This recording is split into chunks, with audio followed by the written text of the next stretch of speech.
प्रिय बच्चों, वंदे मातरम। आज मैं आप लोग को पढ़ाने जा रहा हूँ इतिहास खंड से पाठ 4 दिल्ली सल्तनत का विस्तार।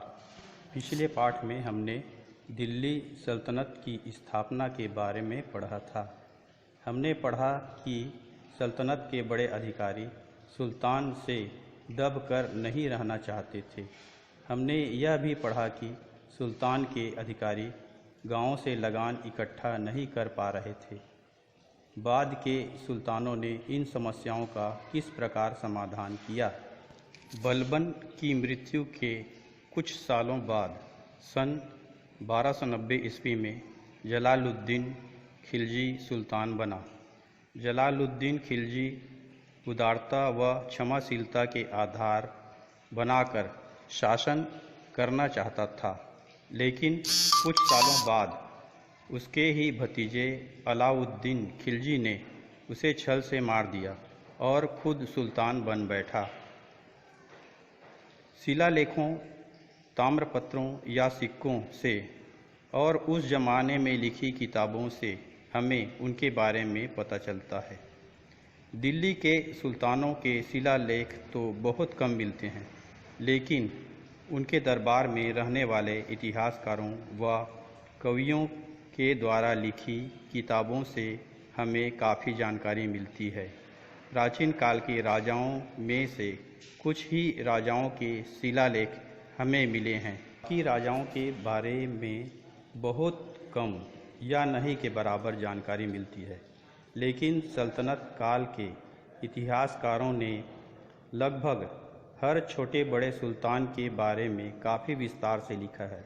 इनके अलावा इन सुल्तानों के सिक्के और उनके द्वारा बनवाई गई इमारतों से भी हमें बहुत जानकारी मिलती है। इस समय सूफी संतों ने कई पुस्तकें लिखीं। इनमें उस समय के लोगों के जीवन के बारे में बहुत कुछ पता चलता है। अलाउद्दीन के बारे में प्रसिद्ध फारसी कवि अमीर खुसरो की किताबों से हमें पता चलता है। इसके अलावा बर्नी नामक इतिहासकार की पुस्तक तारीख़-ए-फिरोज शाही से भी जानकारी मिलती है। अलाउद्दीन खिलजी। अलाउद्दीन सन 1296 में दिल्ली का सुल्तान बना। वह बड़ा महत्वाकांक्षी था और उसने सल्तनत को सुदृढ़ बनाया। सुल्तान बनने से पहले ही उसने दक्षिण भारत के देवगिरी राज्य को हराया था और वहाँ से काफ़ी धन लूट कर लाया था। उस धन से उसने न केवल अपनी सेना को मजबूत बनाया, बल्कि बड़े अमीरों में धन बांटकर उन्हें अपनी तरफ कर लिया। धीरे धीरे उसने ज़्यादातर अमीरों व सरदारों को अपने नियंत्रण में कर लिया। उसने ऐसे कड़े नियम बनाए कि कोई भी अमीर अपनी मनमानी नहीं कर पाता था और सुल्तान की हर बात उसे माननी पड़ती थी।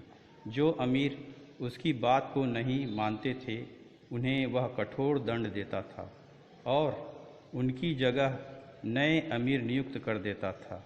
उसने बहुत से भारतीय मुसलमानों को भी ऊंचे पद दिए। अलाउद्दीन के पास ताकतवर सेना व अनुशासित अमीर थे। उनका उपयोग उसने नए राज्यों को जीतने के लिए किया। सन 1299 में उसने गुजरात पर विजय पाई और उसके बाद रणथंभौर, चित्तौड़ व मालवा आदि राज्यों को हराकर वहाँ से खूब धन प्राप्त किया और इन राज्यों को उसने अपनी सल्तनत में मिला लिया। अलाउद्दीन ने दक्षिण के राज्य देवगिरी पर कई बार आक्रमण किया और उसे परास्त कर बहुत सा धन लूटा, लेकिन देवगिरी को अपने राज्य में नहीं मिलाया। फिर वह एक लंबे अभियान में दक्षिण भारत के तमाम राजाओं को हराते हुए सुदूर दक्षिण में मदुरै और रामेश्वरम तक जा पहुंचा। इस दक्षिण अभियान का मुख्य उद्देश्य साम्राज्य विस्तार करना नहीं, बल्कि धन प्राप्त करना था। इस कारण उन साम्राज्यों को जीतने के बाद अलाउद्दीन ने उन्हें उन्हीं राजाओं के हाथ सौंप दिया और बदले में उनसे हर साल कुछ न कुछ कर एवं उपहार लेता था। अलाउद्दीन ने तय किया था कि किसानों को अपनी उपज का आधा हिस्सा लगान के रूप में देने होंगे। अलाउद्दीन ने उस समय प्रचलित कई छोटे छोटे करों को हटा दिया था और केवल भूमि कर और चराई कर वसूल करने का निश्चय किया था। इससे किसानों को अत्यधिक कर नहीं देना पड़ा। कर वसूलने वाले पुराने राजाओं और अधिकारियों को नुकसान हुआ, क्योंकि अब उनकी आय कम हो गई थी। अलाउद्दीन के समय से पहले ये राजा और गांव के मुखिया ही किसानों से लगान इकट्ठा करते थे, लेकिन अब सुल्तान के अधिकारी खुद किसानों से लगान वसूल करने लगे। इस प्रकार अलाउद्दीन ने किसानों से सीधा संपर्क बनाया और बीच के बिचौलियों को हटा दिया। अलाउद्दीन ने दिल्ली में अपने सैनिकों को कम कीमत में पर्याप्त सामान मिले, इसके लिए भी विशेष प्रयास किया। उसने सभी सामानों की कीमत तय करके ऐलान कर दिया कि जो भी व्यापारी उससे अधिक कीमत लेगा या सही तौल से कम तौलेगा, उसे कड़ी से कड़ी सजा दी जाएगी। साथ ही सभी वस्तुओं के बाजार को नियत स्थान पर रखा ताकि मूल्य को नियंत्रित किया जा सके। सेना में भ्रष्टाचार न फैले, इसके लिए उसने अपने सैनिकों के चेहरे का ब्यौरा दर्ज करवाया और घोड़ों को दागने की प्रथा शुरू की ताकि उनकी सही पहचान हो सके। सन 1316 में अलाउद्दीन की मृत्यु हो गई। उसके मरने के कुछ ही साल बाद दिल्ली में एक नए वंश की स्थापना गयासुद्दीन तुगलक ने की। यह वंश था तुगलक वंश और इस वंश का पहला सुल्तान था गयासुद्दीन तुगलक। सन 1320 में गयासुद्दीन तुगलक दिल्ली का सुल्तान बना और तुगलक वंश की स्थापना की। उसने अलाउद्दीन की कठोर नीतियों को छोड़कर उदारतापूर्वक शासन करना चाहा। उसने दिल्ली के पास तुगलकाबाद नामक नगर की स्थापना की, किंतु सिर्फ 5 वर्ष शासन करने के बाद उसकी मृत्यु हो गई। उसके बाद मोहम्मद बिन तुगलक सुल्तान बना। वह विद्वान, महत्वाकांक्षी और दूरदर्शी शासक था। उसने कई योजनाएं लागू की, जिनके कारण इतिहास में उसका नाम प्रसिद्ध है। उसकी 2 योजनाएं प्रसिद्ध हैं। पहली, दक्षिण में देवगिरी दौलताबाद को अपनी राजधानी बनाना और दूसरी, चांदी के सिक्के की जगह तांबा या पीतल के सांकेतिक सिक्के चलाना।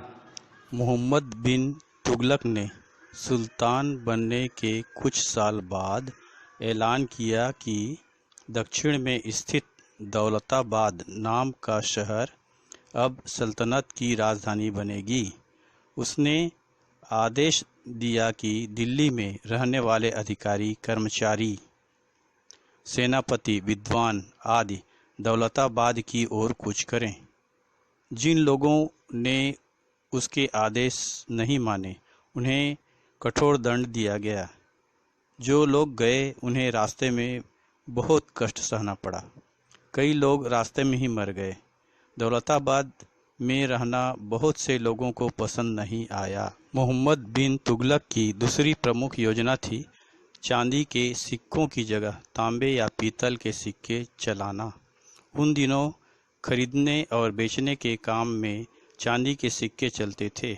मोहम्मद बिन तुगलक ने चांदी बचाने के लिए ऐलान किया कि उसके ही मूल्य पर तांबे के सिक्के चलेंगे, अर्थात अगर पहले एक चांदी के सिक्के पर 10 मन गेहूं मिलता था, तो अब एक कांसे के सिक्के के बदले भी उतना ही गेहूं मिलेगा।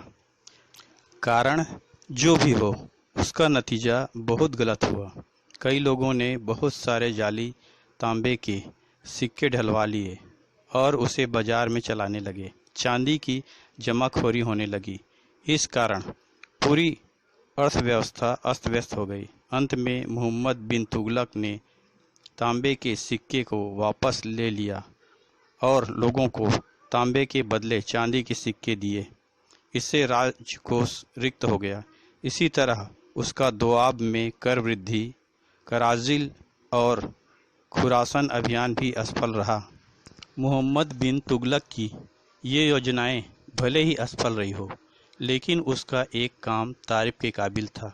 वह किसी को ऊंचे पद पर नियुक्त करते समय यह नहीं देखता था कि वह आदमी भारतीय है या तुर्क, हिंदू है या मुसलमान, अमीर है या गरीब, एक कारीगर का बेटा है कि सेनापति का बेटा। जो योग्य था उसी को उसने नौकरी दी। इसका नतीजा यह हुआ कि पुराने तुर्क अमीरों की जगह सामान्य लोगों ने भी ऊंचे पद प्राप्त किए। इसके बावजूद समस्या यह थी कि सल्तनत बहुत बड़ी हो गई थी और उसे एक रखना मुश्किल हो गया था। जगह जगह सुल्तान के खिलाफ विद्रोह होने लगे और कुछ समय बाद लगभग हर प्रांत एक स्वतंत्र सल्तनत बन गया। छत्तीसगढ़ पर सल्तनतकालीन शासकों का प्रभाव नहीं था। रतनपुर के कलचुरी राजा यहाँ राज करते रहे। इनके अंतर्गत अनेक जमींदारियाँ थीं। यहाँ की राजनीति में आदिवासी समाज की भूमिका महत्वपूर्ण थी। प्यारे बच्चों, यह पाठ यहीं पूर्ण हुआ। अब अगले वीडियो में